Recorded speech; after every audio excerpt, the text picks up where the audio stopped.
Hej og velkommen til Lego Smadder. Her i den her Lego City Park, der har vi kun bygget den her halmløfte ting. Og den har vi så bygget her. Den er så her. Så vil vi have den til at snurre rundt, eller have den op automatisk ved at en motor, som vi har her.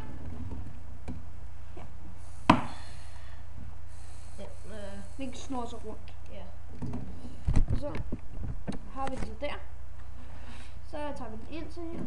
Så putter vi den her. Se, der er sådan en snor her. Ja, der er sådan en snor med en håndball i. Så tager vi den ind på her. Så holder vi den. Så. Skal den køre op og ned? Det er sgu godt. Så fortæller jeg, hvordan I gør. Okay. I har den her.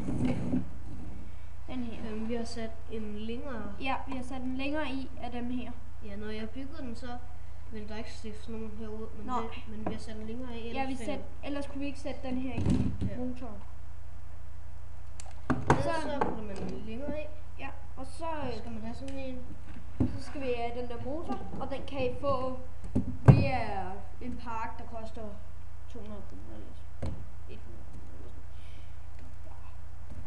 Og så sætter man den i her.